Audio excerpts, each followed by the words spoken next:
Waalaikumsalam Yang kami warahmatullahi hormati wabarakatuh. Pak Dr. Mobayaki, Rektor Institut Islam Nahdlatul Ulama Temanggung. Yang kami hormati Pak Sapi, Pak Hamim yang sudah hadir, dan yang terhormat Mas Mas Didi ya.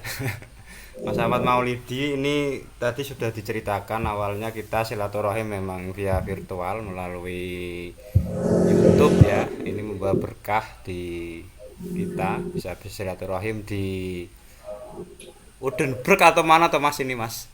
Udenburg ya, United Kingdom.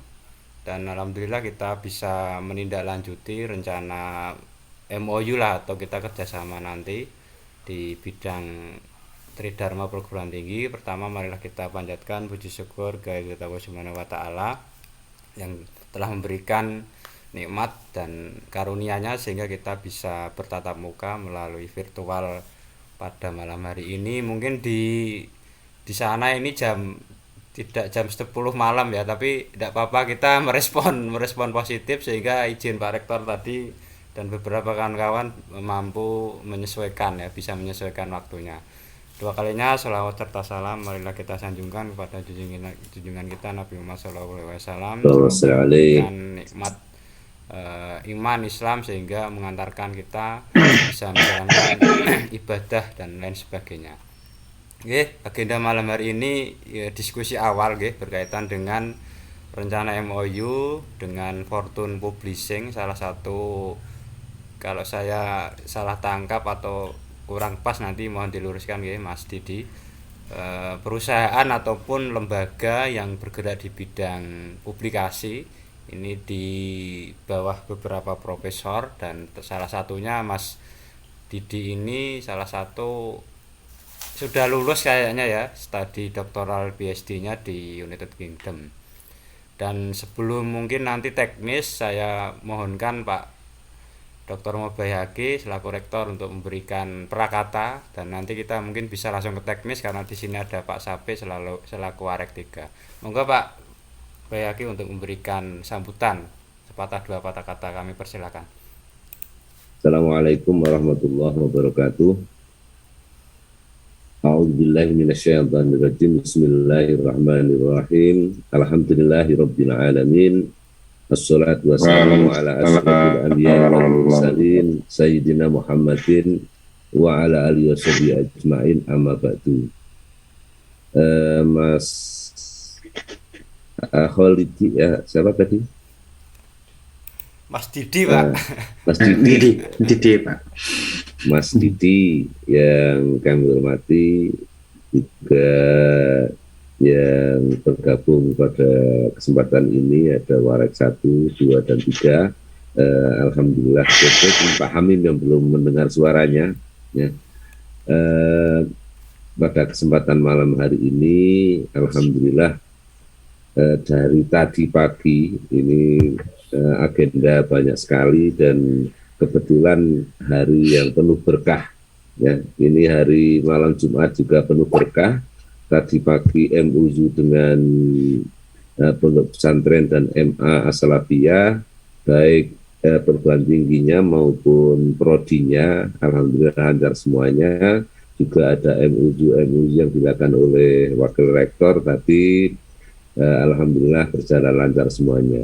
Nah, pada malam hari ini saya belum tahu secara persis untuk MUU yang akan dilaksanakan ini bentuknya bagaimana, kemudian nanti apa yang harus dilaksanakan untuk kelanjutannya, MOA-nya bagaimana, karena jangan sampai hanya MUU di atas kertas saja tapi tidak ada kelanjutannya.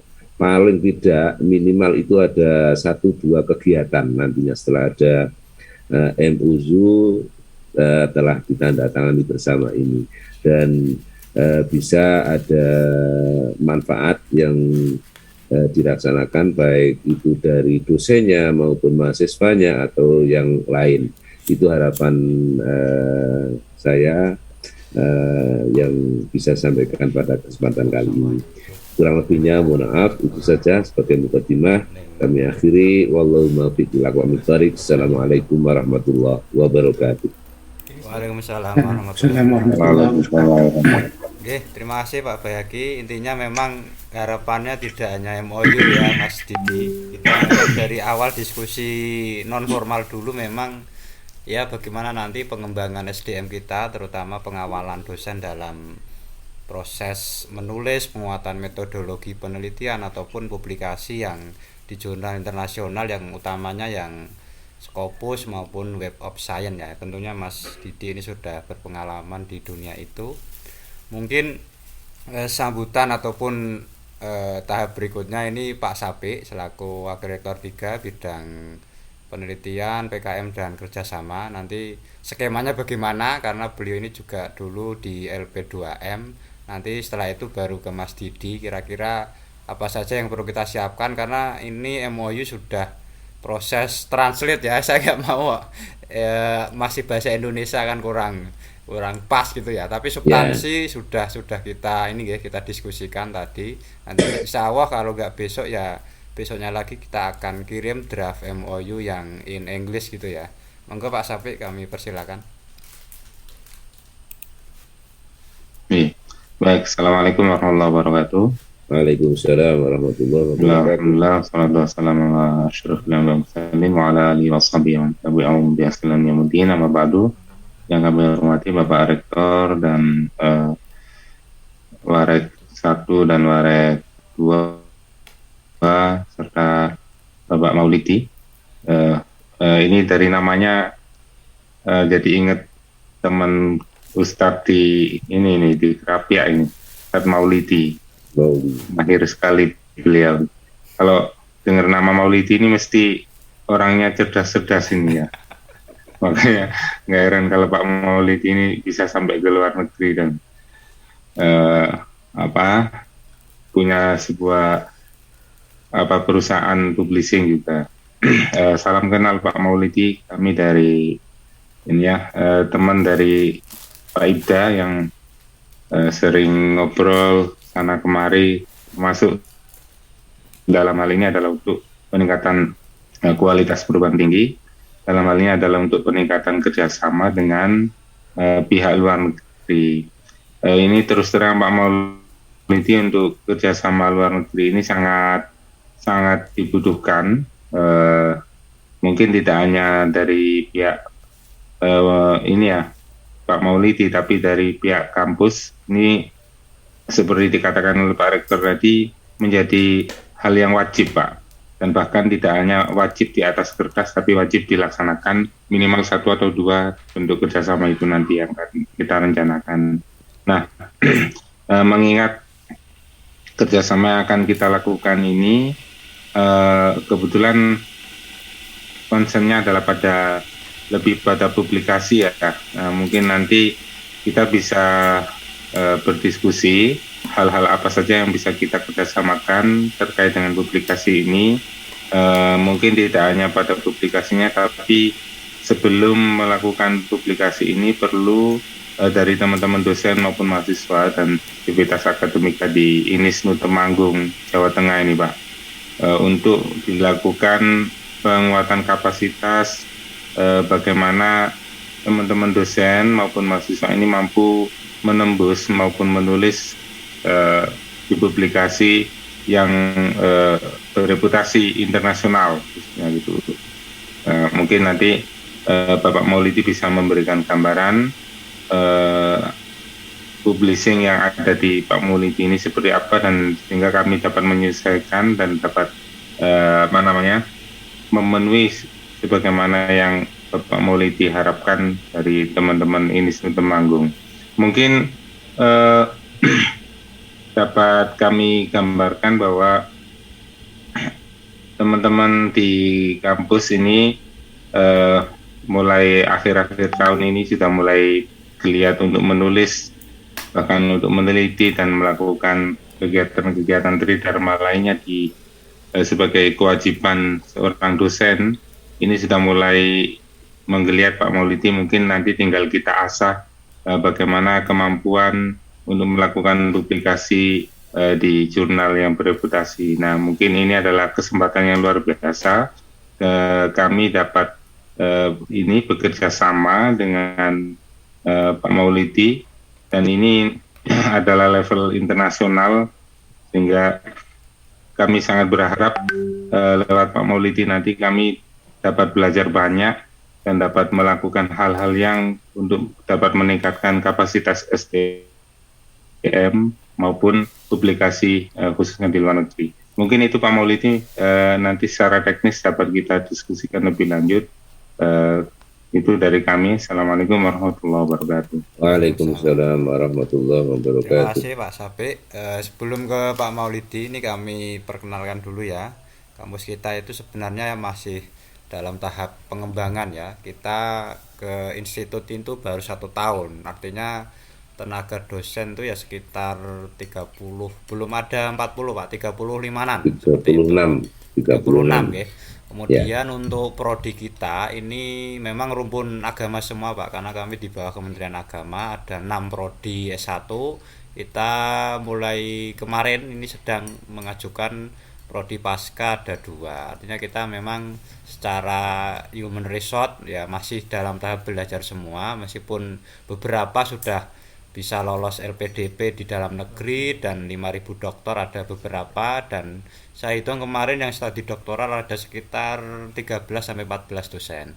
Artinya ini tentu membutuhkan apa ya? Best practice maupun trik-trik terutama dalam penguatan kapasitas metodologi dalam penulisan berupa artikel ilmiah yang tentunya tidak sekadar level Sinta ya, tetapi ya minimal Scopus Q4 atau Q5 atau Q1 kalau bisa. Dan nanti juga diperkenalkan bagaimana dunia Scopus di luar negeri, khususnya di United Kingdom itu kira-kira dinamikanya seperti apa ya. Mungkin itu tambahan saja.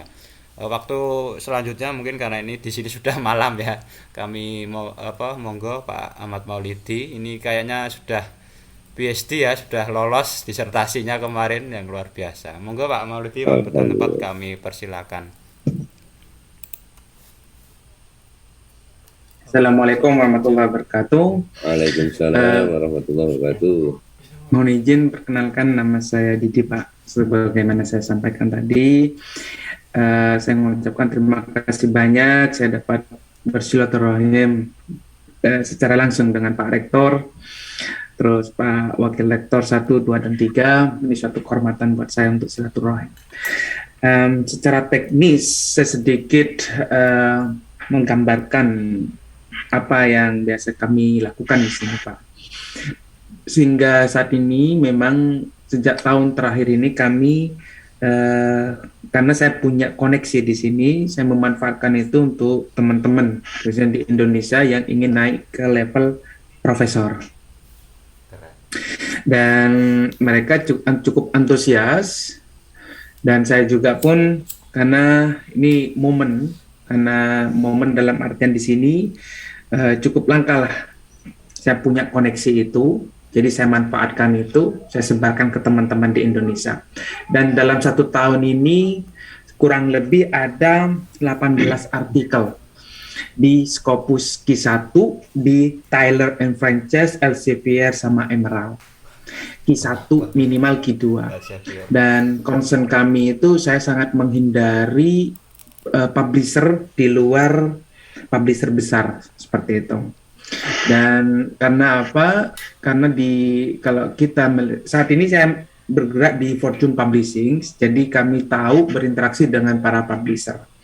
Cukup banyak publisher selain publisher besar itu yang bisa dibilang mereka hanya generating money. Mereka hanya ingin mendapatkan keuntungan keuangan saja. Kalau di kita mungkin lebih dibilang predator. Kami sangat menghindari itu. Jadi orientasi publikasi itu yang dari teman-teman di Indonesia itu orientasinya ke situ, Pak. Tyler and Frances, Elsevier, dan Emerald. Emerald ini publisher memang punyanya UK sendiri, jadi saya cukup banyak teman-teman di situ. Dan ada juga publisher satunya, saya nggak tahu penyebutannya ini benar atau tidak. Saya nggak tahu, Sage itu loh, Pak. Saya nggak tahu penyebutannya itu seperti apa. Tulisannya itu SAGE itu. Nah itu tersebar di situ juga. Dan saya diskusi dengan Pak Amin berkenaan inilah yang kami lakukan seperti itu. di sini saya bersama tim ini bukan bukan, melainkan ngasih mentoring seperti itu. Misalkan artikel masuk nih ke kami, kita melakukan review dulu. Setelah kita melakukan review, kalau misalkan artikel itu nggak kuat di referensinya, kami melakukan mensupply. Inilah referensi yang terbaru. Ibaratkan kita di artikel yang sering kami berikan itu, mereka itu kadang-kala ingin mengkritik, ibaratkan analogika, mereka itu ingin mengkritik Pajero, mobil Pajero. Akan tetapi referensi yang mereka gunakan itu Avanza, yang nggak nyampe ke situ Pak perbandingannya. Akhirnya kami mensupply, setidaknya Fortuner lah artikel yang bisa mengkritik Pajero itu, ataupun Alphard yang lebih. Akhirnya kami memberikan supply seperti itu, dan tentu artikel yang terbarukan, yang terkini. Dan memang keterbatasan di teman-teman saat ini di Indonesia itu yang masuk ke kami, mereka keterbatasan akses di artikel-artikel besar itu. Akhirnya kami memfasilitasi itu. Bukan berarti di sini kami memberikan password dan username dan password kami, tidak. Cuman kami memilah mana artikel yang pas untuk di situ. Tetapi ketika memberikan artikel, kami juga memberikan ulasan baik secara verbal maupun tertulis tentang artikel yang kita kritik ini, yang akan kita masukkan di artikel kita ini, seperti itu. Sehingga itu ada semacam, bisa dibilang ada transfer pemahaman seperti itu, sehingga itu muncul semacam paradigma baru seperti itu Pak. Ini yang sering kami lakukan. Dan juga ada banyak kesalahan-kesalahan yang dari teman-teman yang masuk ke kami itu, mereka memposisikan literatur review itu bab 2 lah itu kalau di kita itu sebagai rangkuman dalam artian cuman ini penelitian terdahulu, cuman dirangkum seperti itu. Kalaupun mereka ingin menguji tentang relasi hubungan sebab akibat, mereka hanya sebatas ini berpengaruh positif maupun ini berpengaruh negatif. Nah, di kami di UK ini mengedepankan filosofi, dalam artian itu mereka ketika mengulas satu artikel di artikel kita atau di literatur kita itu, literatur reviewnya itu, sebisa mungkin kita menghasilkan sebuah paradigma baru, arahan pemahaman baru di situ, sehingga sekalipun kita mengangkat tema yang lama, melainkan kita menyodorkan pemahaman yang baru. Contoh misalkan, karena saya di accounting and finance, saya ambil contoh misalkan tentang corporate social responsibility, bentuk tanggung jawab sosial perusahaan terhadap lingkungan. Dan mereka beranggapannya, oh ini berpengaruh positif terhadap dalam artian, mohon maaf, corporate social responsibility. Orang banyak beranggapan bahwasanya program itu adalah program yang bagus. Melainkan kalau kita melihat sedikit dari aspek ontologinya, kita tidak ada perusahaan yang mencapai level filantropik. Sehingga itu ada semacam kritikan, kita nggak pro loh terhadap konsep ini. Bahkan seperti itu yang kami diskusikan. Hanya itu yang kita tuangkan dalam literatur review, akhirnya memunculkan funding yang baru. Sehingga memunculkan yang namanya semacam kontroversi, result. Sehingga memicu kita untuk, oh iya tah, bagi reviewer itu, oh iya tah, seperti itu. Sehingga orang-orang di luar itu dia menginginkan hal yang baru, tidak hanya melakukan replikasi. Contoh diskusi dengan Pak Hamim, riset Pak Hamim itu tentang kalau tidak salah dulu terakhir nyebutnya adalah entrepreneur, tentang entrepreneur. Tentang entrepreneur itu cukup banyak orang menggunakan teori of planned behavior yang punyanya AdSense. Mereka cuman mereka menghubungkan secara langsung direct effects ketika determinan teori of planned behavior terhadap keinginan untuk berwirausaha. Sebenarnya kalau kita melihat aspek psikologis dari teorinya Albert Bandura, itu ada semacam konstruksi yang mengatur tentang psikologis individu, yaitu moral disengagement atau rasionalisasi. Nah, itu bisa dijadikan sebagai mediasi. Sehingga dalam artian sekalipun orang berpikiran masalah untung rugi itu tidak bisa dijadikan sebagai determinan yang memiliki efek utama terhadap keinginan seseorang melakukan berwirausaha. Nah, kita melakukan penggodokan gimana caranya kita itu tidak semerta-merta mengambil sebuah teori baru terhadap riset interest yang kita gunakan. Kita mencoba untuk memberikan semacam hal-hal yang terbarukan, paradigma baru, konsep baru seperti itu. Nah, ketika kami nerapin itu, alhamdulillah beberapa artikel itu sudah tembus di Thailand and Franchise, Elsevier and Emerald, termasuk diantaranya adalah Saki tadi itu sendiri. Dan minimal itu ada di Q2.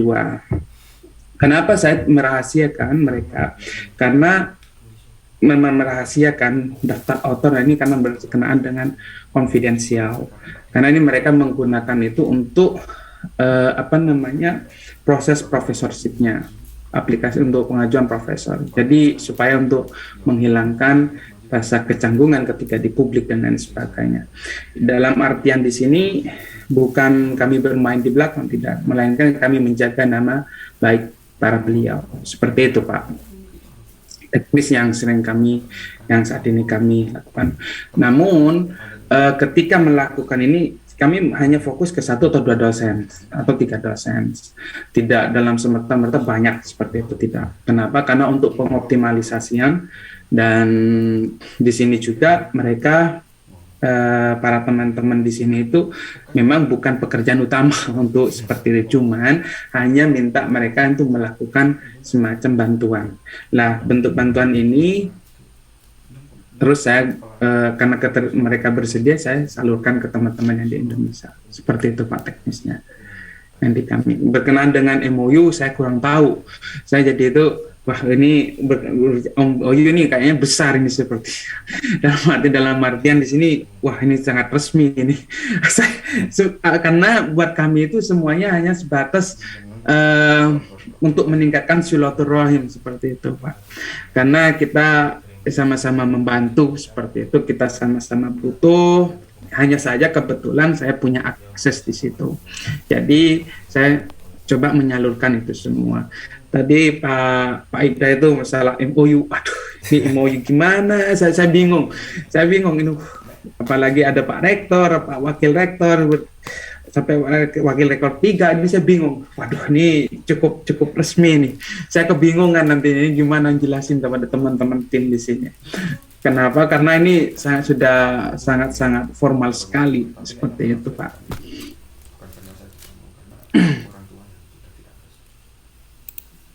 Cukup Pak.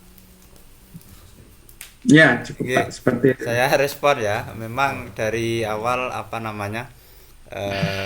kita ini kan dalam proses pengembangan perguruan tinggi ya Mas. Artinya kalau nanti misalnya ini kan diskusi awal kita kan membutuhkan mentor maupun pihak ataupun lembaga ataupun siapapun lah, termasuk Pak Maulidi ini dalam rangka mengawal sumber daya kami dalam rangka melakukan proses publikasi.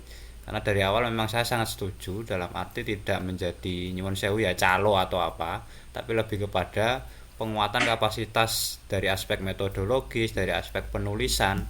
Karena saya yakin untuk kolektor kepala aja ini secara peraturan itu sangat repot sekali ini. Artinya kita membutuhkan SDM di situ Mas. Lah soal MOU memang ya ini kepentingan institusi lah sebenarnya. Ini secara formal aja lah, karena meskipun bagi Fortune atau Mas Maulidi itu nggak penting, tapi bagi kami sangat penting. Sangat butuh gitu loh, karena mau tidak mau ya di Indonesia tahu sendiri lah bagaimana PT itu membutuhkan legal formal dalam konteks MOU tadi ke Memorandum of Agreement-nya yang kalau di birokrat ya PKS atau SPK-nya, maka nanti secara formal tetap kami membutuhkan itu, karena mau tidak mau ya kita juga menjalankan standar nasional pendidikan tinggi lah Mas. Jadi gitu kira-kira secara secara yuridis formal seperti itu. Mungkin itu dari saya untuk responnya. Monggo Pak Hamim atau Pak Sapi nanti secara teknis apa yang bisa kita sinergikan dalam arti nanti teknisnya kan secara umum kita tetap di apa ya istilahnya di Tridharma maupun di publikasi, dan nanti untuk teknisnya nanti memang saya setuju tidak kalau 10 dosen atau 15 saya kira nggak bisa maksimal ya. Tapi nanti untuk awal tapi tetap perlu bersama-sama Mas. Artinya sebagai bentuk apa namanya pelatihan umum ataupun pengenalan dunia publikasi di luar itu seperti apa, itu saya kira sangat dibutuhkan. Soal nanti lebih fokus pada beberapa orang, mungkin pada peminatan. Ya, peminatan nanti bisa 3 orang atau 5 orang yang memang secara fokus didampingi dalam proses publikasi itu. Karena selama ini stigma untuk Scopus itu ya tadi ya disampaikan Mas Maulidi ya, bayar mahal, prosesnya juga ribet, harus punya ID dulu dan harus menggandeng para guru besar yang sudah pakar di bidangnya misalnya, ataupun juga rata-rata yang disasar justru jurnal di Indonesia yang memang arahnya ke publikasi yang bayar mahal gitulah kira-kira lah. Q1, Q2, Q3 itu berapa juta kan. Ya tetap kalau melihat secara umum mungkin realitasnya memang not free ya, tidak gratis ya. Cuman kan kalau kita tahu dunia yang penerbit ataupun publish apa istilahnya perusahaan publikasi yang besar kayak SEC dan Elsevier dan sebagainya tadi, memang rata-rata ya kalau misalnya bayar itu pun hanya sedikit gitu loh, tidak sebanyak yang kita bayangkan, dan justru itu menjadi peluang kita untuk berkompetisi di skala internasional. Mungkin itu yang bisa kami respon, atau Pak Hamim dan Pak Sapi secara teknis nanti arahnya bagaimana karena yang lebih paham itu. Ya, makasih Pak Ibta. Mohon izin menambahkan sebagai satu tambahan Pak. Ya monggo Pak Maulidi. Monggo Pak Maulidi.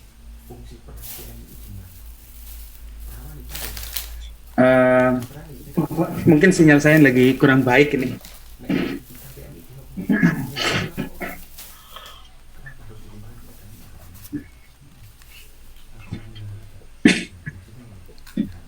Ini sudah jelas nggak Pak? Sudah jelas. Oke. Satu, kalau di publisher kami itu yang selalu kami pakai itu bukan pakai, yang prioritaskan itu memang nggak berbayar Pak, sama sekali 0%, 0 rupiah, sorry, bukan 0%, 0 rupiah. Karena kami sangat menjaga memang karena ini untuk syarat buat teman-teman di Indonesia itu untuk profesor sama lektor kepala. Jadi saya memang diorientasikan ke publisher-publisher yang sekalipun punyanya universitas, kadang-kala itu kami menghindari. Kenapa? Karena supaya penilaian hukumnya itu tetap utuh gitu loh Pak.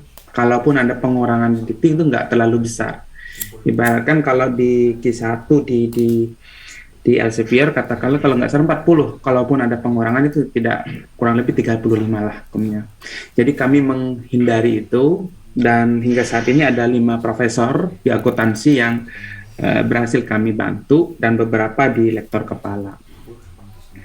Khususnya memang gitu Pak, kami sangat menghindari jurnal-jurnal yang berbayar. Kenapa? Pertama memang di Elsevier, Tyler, dan Emerald itu ada mereka berbayar jika open access. Kalau yang kami itu tidak open access, jadi nggak berbayar sama sekali di jurnal itu. Sehingga itu cukup aman lah seperti itu. Baru saya dapat ini mengkomunikasikan ke teman yang tahun ini juga mengajukan ke profesor tembus di Q1 di Emerald dari salah satu universitas negeri di Surabaya. Dan baru saya sampaikan itu di early site baru muncul tentang whistleblowing system. Seperti itu Pak, tambahan dari saya. Jadi sekali lagi saya menghindari publisher atau yang berbayar seperti itu. Ya, terima kasih. Monggo Pak Sapi, langsung mungkin. Baik, makasih Pak Ilta. Sepintas kami tadi menyimak penjelasan dari Pak Maulidi. Itu bagi saya sangat menarik Pak Maulidi. Tidak hanya soal bagaimana kita mampu menembus publikasi ilmiah di Scopus ya, tapi apa yang disampaikan oleh Pak Maulidi tadi itu juga sangat terkait erat dengan metodologi penelitian Pak Ibda. Jadi bagaimana kita mampu membuat sebuah ini ya kajian literatur atau apa tadi ini maksud Kajian pustaka, literatur review. Literatur review, ya. Itu jujur Pak Maulidi, mungkin saya teman-teman juga banyak masih pada paradigma lama bahwa yang dimaksud sebagaimana disampaikan Pak Maulidi tadi, literatur review itu seperti memajang buku di dalam rak gitu kan, cukup dipajang aja tapi nggak diramu, nggak dianyam, nggak menemukan sebuah sebuah novelty, sebuah analisis baru yang dihasilkan dari tumpukan-tumpukan buku yang dari literatur review. Nah itu hal baru yang kami sangat membutuhkan bagaimana cara mengolah itu sehingga menemukan sebuah paradigma baru, menemukan sebuah analisis kebaruan dari apa yang sudah disajikan dari beberapa referensi terbaru tadi. Nah itu butuh seni bagaimana cara meramu itu yang mungkin hanya didapatkan lewat dari diskusi dengan Pak Maulidi salah satunya gitu Pak. Nah maka saya kira arah kerjasama kita ke depan itu ada dua hal yang sangat signifikan, yaitu pada penguatan metodologi penelitian karena itu sangat terkait dengan penelitian Mbak Ita juga, dan juga bagaimana penguatan kapasitas publikasi ilmiah di jurnal bereputasi internasional maupun di Scopus itu Pak. Saya kira seperti itu arahnya ke depan, dan secara teknis tadi memang secara kelembagaan kampus kami memang secara birokrasi di akreditasi perguruan tinggi maupun di prodi itu sangat membutuhkan bukti-bukti secara fisik Pak, semacam MOU kemudian atau semacam itu perjanjian kerja dan lain sebagainya bisa kita sesuaikan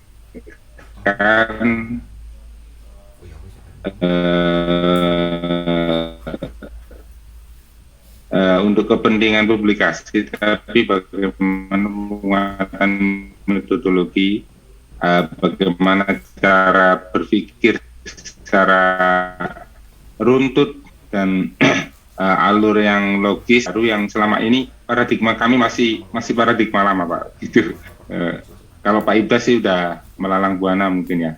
Tuh. Saya kira itu Pak Maulidi. Terima kasih. Mungkin Pak Rektor atau Pak Hamim, monggo kita semakin mengerucut ya. Ada dua aspek ataupun dua kebutuhan dasar yang kami harapkan nanti dalam proses pengawalan. Yang pertama pada penguatan kapasitas dosen dalam metodologi penelitian. Karena mau tidak mau kadang menulis artikel ilmiah itu hanya pada mengejar ya tadi hanya clipping teori atau clipping kajian pustaka atau bahasa lain itu belanja artikel saja tanpa diolah kan gitu ya, sehingga hambar kan, hanya pantasnya ngutip ini teori ini, cuman penguatannya tuh kadang lemah Mas, itu yang real. Kemudian yang kedua mungkin teknik-teknik atau trik bagaimana mencari artikel ya, meskipun sekarang banyak lah ya tutorial ataupun materi-materi tentang itu, cuman kan itu tidak empirik gitu ya, tidak tidak dikawal oleh seorang guru ya. Tentu kalau di tradisi kita itu kesasar Mas, maka kita membutuhkan dua aspek itu mungkin itu. Atau Pak Rektor, Pak Hamim ada tambahan biar kita semakin mengerucut ini.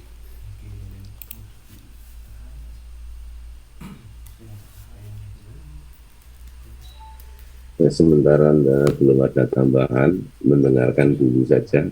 Oke. Sembari ini boleh saya nambahkan Pak Ibda? Mohon izin. Enggak. Tadi disinggung juga tentang Pak Maulidi memang mengendaki ini tidak harus cukup besar ya. Ya itu memang betul Pak. Jadi memang secara kelembagaan tidak harus kemudian secara menyeluruh dari SDM kita untuk kita lakukan penguatan kapasitas, tapi bisa secara lebih spesifik, satu atau dua orang yang memang itu concern dalam hal itu, dan kemudian nanti dalam waktu tertentu atau pada saat tertentu yang memungkinkan kita bisa melakukan diseminasi lebih luas lagi mungkin. Tetapi pada konteks ini mungkin kita bisa mulai dengan beberapa teman-teman dosen untuk menindaklanjuti rencana kerja sama pelaksanaan kerjasama itu supaya ini betul-betul bisa berjalan. Saya masih ingat Pak Maulidi, pas kemarin kita juga baru rame-rame ikut kompetisi di Litap Dimas punya Kemenak RI ya Pak. Itu ada sedikit pembinaan dari Litap Dimas itu tentang literatur review. Yang saya tangkap memang literatur review itu bukan hanya memajang literatur sebagaimana di rak, tetapi bagaimana menemukan keterbaruan, menemukan analisis yang itu kesenjangan yang itu menimbulkan memunculkan kebaruan dari kesenjangan itu. Mungkin itu yang saya tangkap Pak Maulidi. Barangkali nanti bisa juga kita diskusikan sejenak. Yang itu menarik bagi kami dan saya sendiri pun masih menjadi hal yang baru tentang hal itu. Sampai bagaimana membuat sebuah kesimpulan itu ternyata juga harus memunculkan sebuah hal yang baru dari beberapa teori.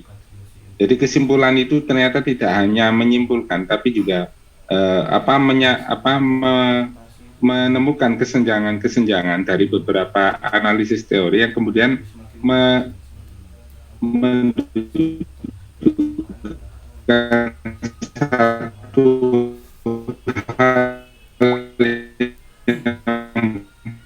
baru dari beberapa analisis.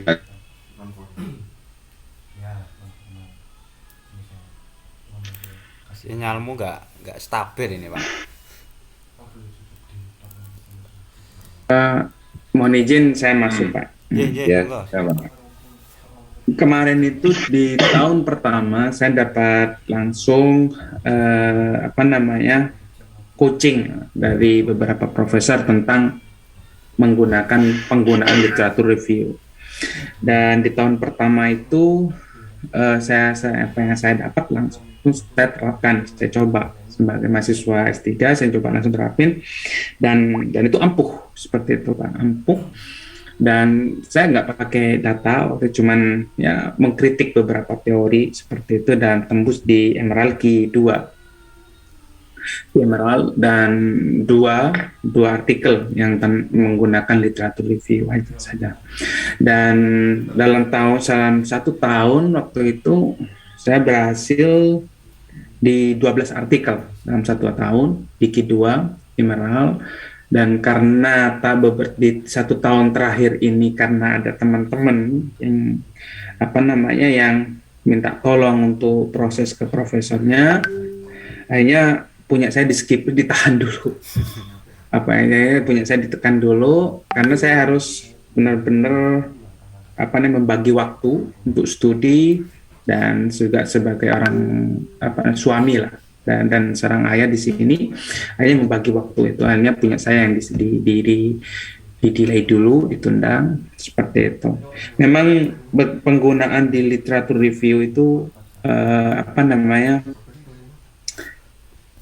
banyak sekali yang salah kaprah, memang betul Pak. Kalau saya dari artikel-artikel yang masuk ke kami itu, bahkan mereka hanya sebatas normatif kebanyakan, dan akhirnya kesimpulannya pun cukup yang menarik, yang sering kalau kita, dan ini juga bisa dilihat di jurnal-jurnal Sinta, kadangkala mereka misalkan kalau mereka mengambil sampel tentang Bank BCA atau Bank BRI misalkan sebagai objek penelitiannya, penyebaran kuesioner. Nah, mereka membahas tentang BRI, bahwasanya kinerja di BRI itu kurang baik misalkan. Bahayanya juga dampak ke kesimpulannya, kinerja dari bank ini nggak baik. Pertanyaannya adalah, kalau orang luar itu sepeduli apa terhadap bank BCA? Kan kami nggak peduli terlepas BCA atau BR itu pekerjaannya baik ataupun tidak baik.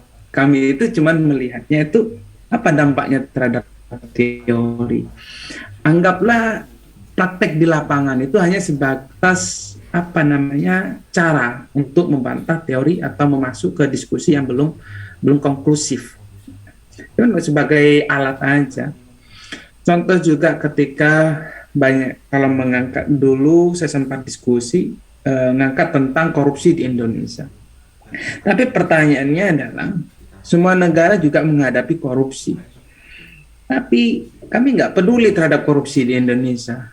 Cuman mereka tanya apa yang baru buat kami. Cuman ini bahasnya apa yang baru buat kami. Saya nggak peduli, korupsi juga semua negara ada. Cuman apa yang baru. Saat ini memang saya cukup dekat dengan di Emerald itu di Journal of Financial Crime. Saya ada beberapa profesor di situ. Jurnal ini punyanya Emerald Q2 dan ditangani langsung sama profesor di University Cambridge University di London. Dan mungkin kalau memang ada teman-teman yang di ranahnya korupsi atau di fakultas hukum seperti itu yang gerak di bidang hukum crimes, mungkin sangat-sangat membantu sekali untuk untuk ke arah situ di Journal of Financial Crimes, karena saya punya teman baik di situ di Cambridge University. Namun tidak menutup kemungkinan juga dari sebagaimana teman-teman di Indonesia yang sudah masuk ke kami, yang sudah terbit dari berbagai tema research interest. Tapi konteksnya saat ini masih di akuntansi and finance seperti itu, Pak. Karena kaminya di research interest kami di skopnya accounting and finance seperti itu. Kami satu kelompok ini di research itu, Pak, accounting and finance. Saya minta maaf apabila ekspektasi mungkin dari Bapak untuk mencakup semua lini jurusan. Tapi saya perlu sampaikan kami hanya skopnya di accounting and finance seperti itu, Pak. Karena sangat berbohong lah, berdusta kalau misalkan saya bisa mencakup semua lini. Dalam artian seperti itu, kami sangat berdusta. Kenapa? Karena tim kami di bawah naungan accounting and finance seperti itu. Dan juga saya tetap ingin menjaga silaturahim ini seperti itu. Kalau misalkan saya berdusta, tentu saya malu ketika suatu saat nanti punya kesempatan berjumpa kembali seperti itu, Pak. Nggak apa-apa Mas, santai. Untuk prodi kita kan ada yang ekonomi syariah dan hukum keluarga Islam.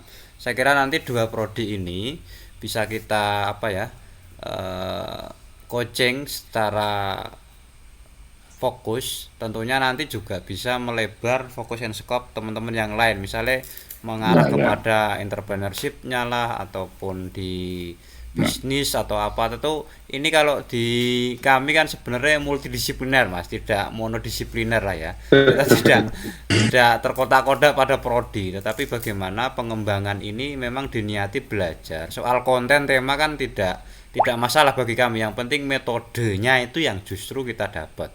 Meskipun saya misalnya di pendidikan dasar misalnya, itu kan tidak menutup kemungkinan untuk belajar juga bagaimana teknik-tekniknya, karena saya yakin juga saya lemah di situ ya. Soal nanti keekspertan ya, kepakaran teman-teman di Fortune Publishing ini di accounting and finance misalnya, itu juga bisa kita istilahnya duplikasi di dunia sesuai dengan kepakarannya masing-masing. Karena yang jelas di prodi kami ada ekonomi syariah dan hukum keluarga Islam. Saya kira nanti ini juga bisa kita kolaborasi dalam konteks penulisannya, ataupun nanti bisa kita fokus di entrepreneurship, kan bisa semua, di manajemen juga bisa. Jadi santai aja, justru kita malah bisa belajar tidak hanya secara konten di aspek temuan novelty-nya, tapi yang paling penting bagi kami adalah metodologi tadi, Mas.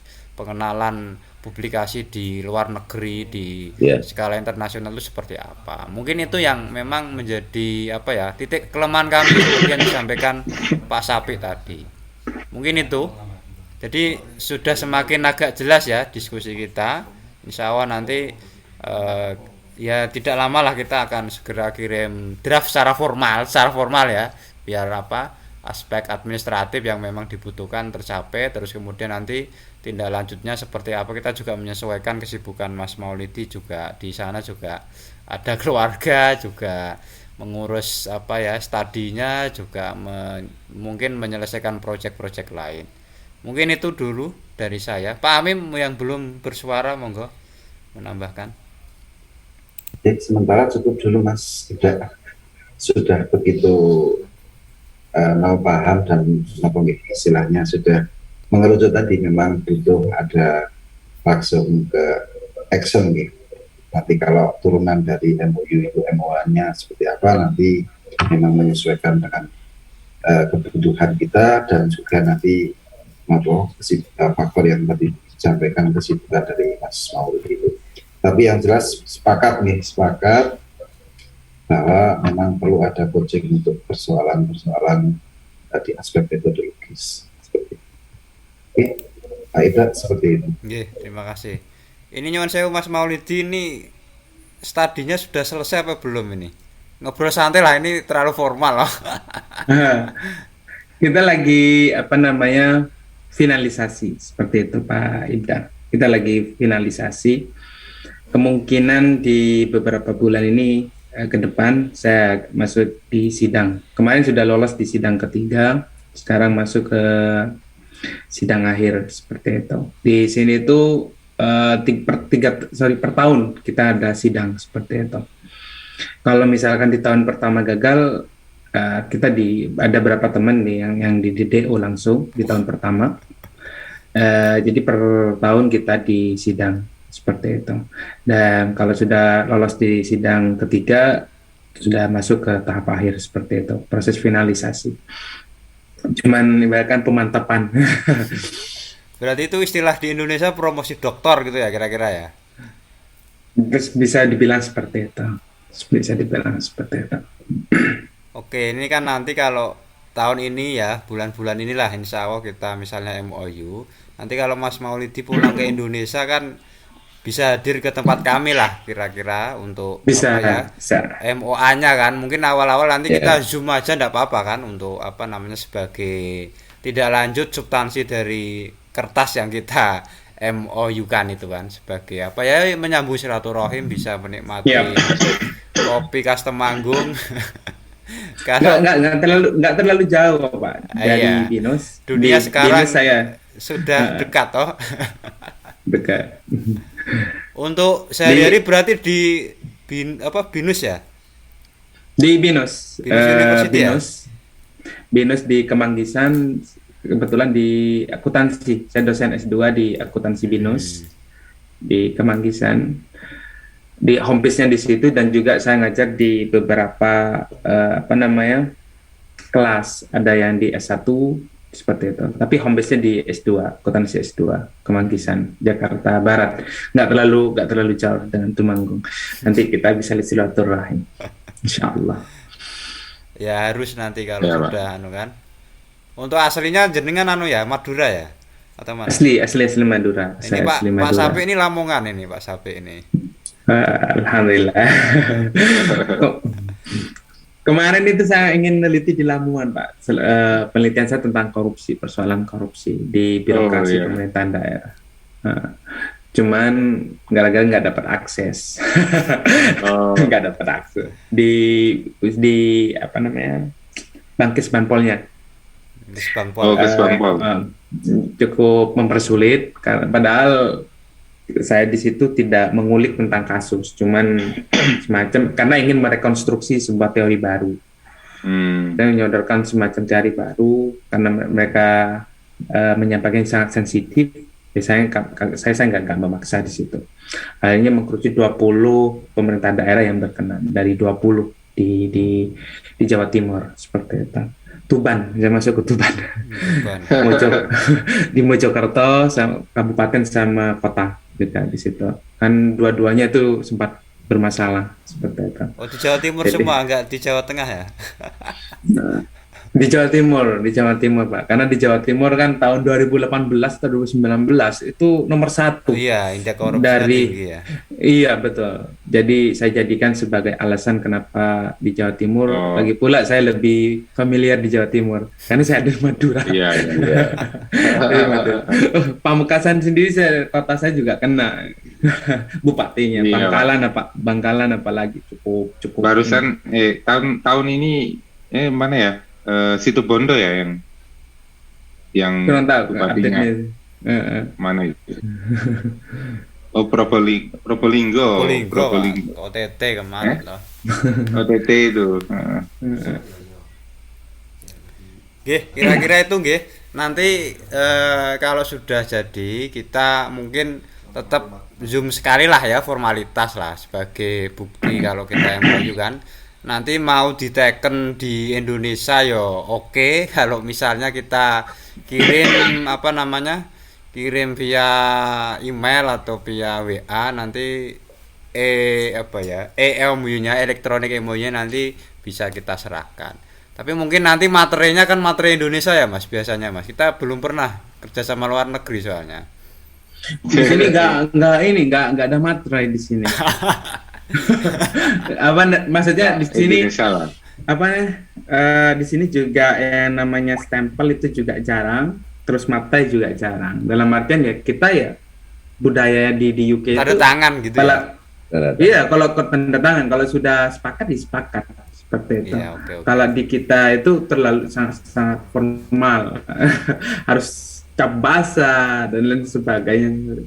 Iya memang dulu. Kalau di sini kemarin itu saya ngurus di pemerintahan itu akte kelahiran anak saya yang lahir di Desember itu. Mereka cuma ngasih tanda tangan biasa, tanpa cap dan lain sebagainya, cuma kasih tanda tangan gitu, seperti itu. Namun semua data bisa di-record seperti itu. Yang terpenting adalah bahasanya ini sah dan sudah resmi seperti itu, originalnya. Kalau di kita itu berlapis ya, karena apa? Mungkin kita terlalu pintar untuk mengelabui mungkin orang-orang Iya, iya, Pak. Sampai sekarang Akhirnya, stempel aja harus stempel digital loh Pak sekarang Pak. iya. Stempel di Indonesia itu digital sekarang. Kemarin waktu hasil temuan juga itu ketika saya di bawah laci bilang itu di bendahara umumnya itu banyak stempel di situ. Satu sak, satu plastik jenis stempel. Waduh, saya kepala itu. di bendaharanya itu bagian pengeluaran banyak stempel di situ. Saya nggak tahu. Ya, cuman ya saya ditanya buat apa, mereka jawabnya untuk kemudahan administrasi. Dah.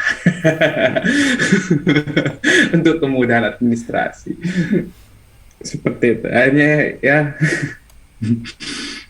Ya nanti kita menyelesaikan Pak. Mungkin yang dari Indonesia nanti pakai stempel, yang dari Bapak cukup tanda tangan saja. Karena dulu yang di mana bagi yang dari luar negeri itu loh Pak. Dulu itu kan Dari kayak juga Turki. tanda tangan saja ya Pak ya. dari Turki tanda tangan saja, Lah, iya. dari Saudi juga tanda tangan saja. Itu Tanpa menunjukkan angka nepotisme korupsi dan itu memang sangat rentan di Indonesia. Stempel aja juga bisa dimanipulasi, oh, Pak. Iya Sekalipun buat sendiri 15.000 Mas. Saking kreatifnya. saking orang kreatifnya Indonesia. kita. Ya yang penting nanti kita sama-sama bisa istilahnya kalau baik secara formal maupun secara substantif bisa sama-sama terpenuhi Pak. Dan dari kami juga mengucapkan terima kasih lewat silaturahim seperti ini kita bisa membawa nama baik Indonesia ya lewat ini Temanggung, dan kita juga nggak sengaja juga lewat silaturahim gini bisa membawa manfaat yang saya kira sangat besar gitu kan. Ya, udah kayak kuliah umum tadi itu. Malam-malam bahas metodologi kan. Nggih, saya kira cukup ya untuk diskusi awal malam hari ini. Nanti mungkin secara teknis saya akan menggodok lagi draft MOU-nya sembari kita menyiapkan rencana tidak lanjut yang tentunya ini bisa ya bertahun-tahun ya, tidak hanya 1 tahun 2 tahun. Tentunya kalau Mas Maulidi sudah selesai studi PhD-nya, kita doakan lancar dan nanti bisa ke Indonesia tetap membangun sebagai Memorandum of Agreement dalam konteks peningkatan metodologi penelitian dosen maupun publikasinya, dan mungkin fokusnya tidak hanya di accounting and finance tapi juga hukum ya, dan tentunya ini tidak semua tidak hanya di 2 prodi Mas, tapi semuanya lah pokoknya. Nanti awal mungkin umum, cuman setelah 1 kali pertemuan atau tidak lanjut itu nanti kita fokus berapa orang khususnya yang sudah studi S3 maupun yang belum, yang memang benar-benar niat, karena ini saya kira pendampingan yang cukup serius ya, tidak main-main. Tentu kita pilih ya 2 enggak apa-apa, 3 enggak apa-apa, yang penting memang serius dan bisa terfasilitasi dalam konteks penguatan penulisan. Mungkin itu guys dari kami, kurang lebihnya saya mohon maaf. Mungkin dari Pak Rektor ada kata-kata terakhir atau pesan-pesan monggo Pak. Saya kira sudah cukup, nanti bisa kita tindak lanjuti apa yang tadi sudah kita bicarakan bersama, dan alur dari apa yang disampaikan yang jelas saya sudah bisa memahami, dan memang perlu tindak lanjut, perlu penyesuaian apa yang menjadi pemahaman Mas Didi dan apa yang menjadi kehendak dari lembaga kita. Itu nanti sudah ada match lah dalam ke depan. Terima kasih, itu saja barangkali ya. Terima kasih Pak Haki. Mari kita tutup dengan bacaan alhamdulillah bersama-sama. Alhamdulillahirrahmanirrahim. Sekali lagi kami dari Inisnu Temanggung mengucapkan banyak terima kasih kepada Mas Maulidi. Kita doakan studinya lancar ya, keluarga diberi kesehatan. Kita tidak bisa memberikan apa-apa ini nanti, tapi kalau ke Temanggung nanti insya Allah kita ajak ke objek-objek wisata. Di sini itu banyak kopi dan tembakau Mas, banyak apa ya, makanan-makanan khas pokoknya ya. Kita tunggu lah ya, Mas Maulidi, kalau saya di Saudi itu orang Madura semua yang ngantar ke sana kemarin itu. Ini pagi ini Pak Maulidi apa istilahnya, pembimbing haji, sering ke Arab beliau ini. Jadi banyak teman Madura kan di sana. Madura di Malawai, di daerah Arab sana itu mayoritas dari Madura. Oke, itu terima kasih. Kita tutup dengan bacaan alhamdulillah tadi, dan semoga apa yang kita lakukan malam ini sebagai bagian dari meningkatkan kualitas sumber daya manusia Indonesia lewat pendidikan tinggi. Terima kasih, sampai akhiri. Assalamualaikum warahmatullahi wabarakatuh. Waalaikumsalam warahmatullahi wabarakatuh. Mohon izin saya pamit Pak. Terima kasih Mas Maulidi. Ya Pak Maulidi, terima kasih.